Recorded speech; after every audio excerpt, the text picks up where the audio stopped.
faire quelque chose de critiquable, on peut tout aussi courtoisement décliner. Ça, c'est la première chose que je souhaite mettre en évidence.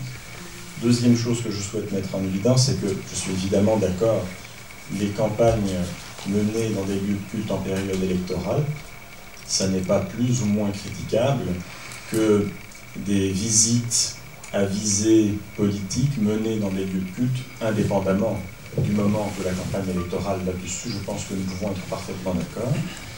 Concernant déjà le fait qu'une personnalité politique, indépendamment de son parti, soit invitée de manière courtoise par, que ce soit une église, une mosquée ou autre, la moindre des choses, c'est d'y répondre favorablement.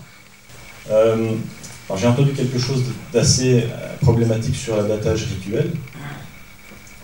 On avancera que si les représentants des cultes sont avec nous.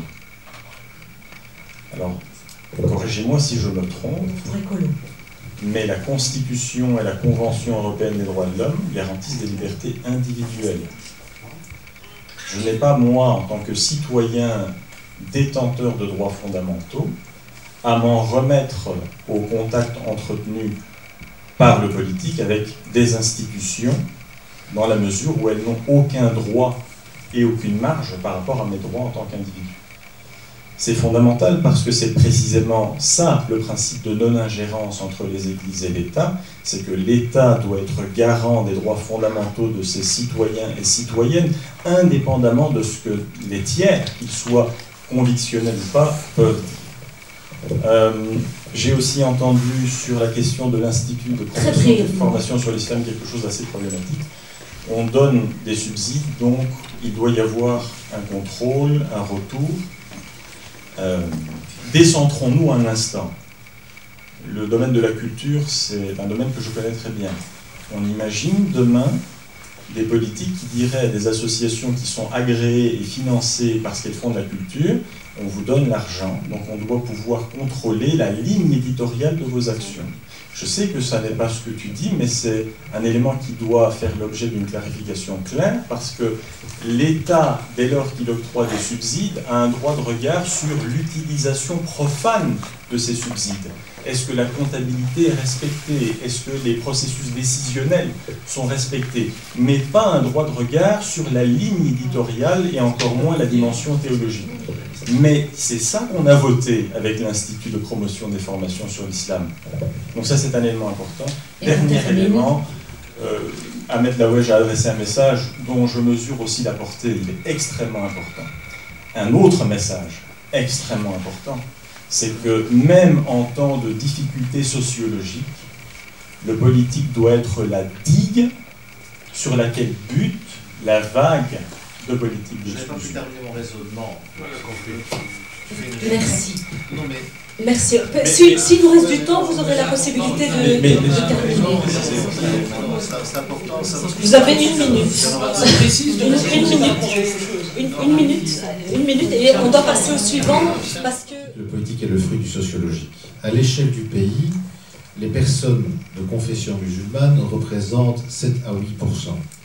Il se trouvera des gens pour considérer que les musulmans sont des citoyens à part entière, que dès lors leurs droits fondamentaux et leurs libertés individuelles doivent être garantis, quel que soit le débat, quel que soit le dossier.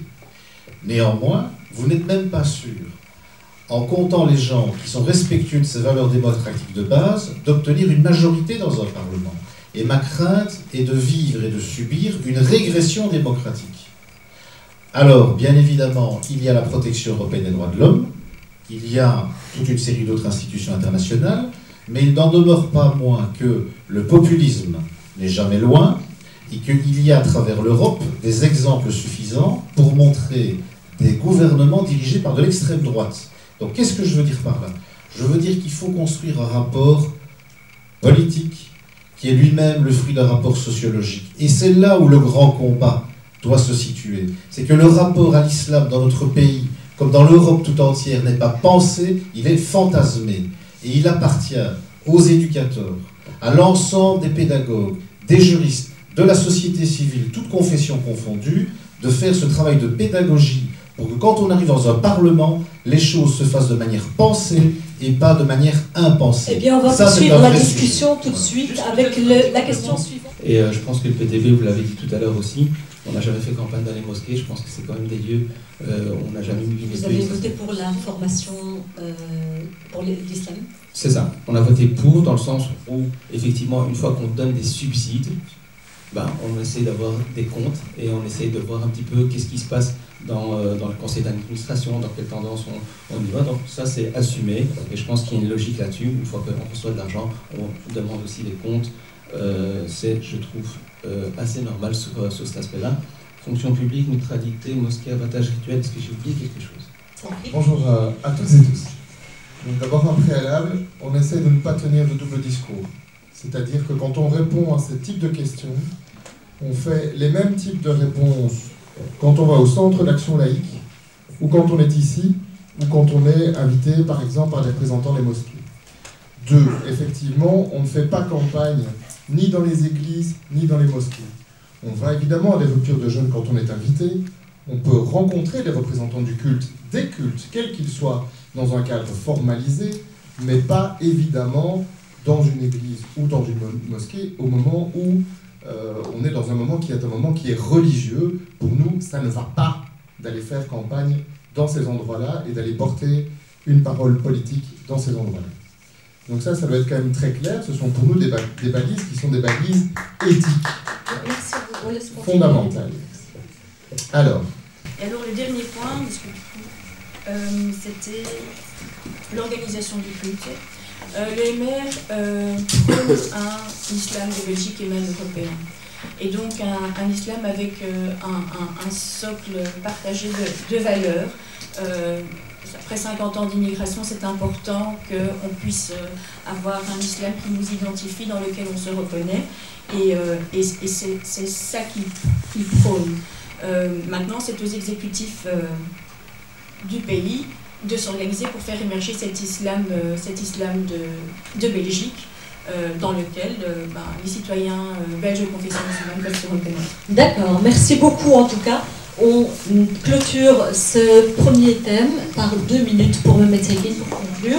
Et puis on va... La deuxième chose, effectivement, là je vous rejoins concernant l'ingérence des cultes. Vous n'êtes pas sans savoir qu'il y a par moment des volontés, des tentations du politique de réformer le culte. Donc là, en l'occurrence, je suis entièrement d'accord avec vous. Quand on détermine et qu'on règle d'une certaine manière qui va être dans un conseil d'administration d'une mosquée. Quelle est la position de défi sur ça? La position, elle est claire. Nous n'avons pas à nous ingérer dans les conseils d'administration ou dans le culte. Oui, tout à fait. Mais alors, on pourra évoquer aussi le sujet. Je peux vous parler, moi, des contrôles qui sont effectués auprès des mosquées et où il a fallu, à un moment donné, arrêter par des interventions parlementaires musclées l'exécutif fédéral dans sa composante intérieure, voire justice, qui envoyait ainsi des agents de l'État, parce qu'on parle d'impartialité et de neutralité, parlons-en. Mais sur les questions... Et oui, je vais y revenir. Merci. Et en allant jusqu'à demander l'identité des enfants. Vous imaginez un peu à quel niveau on se situe. Ça va être abordé... Donc sur la... on y arrivera.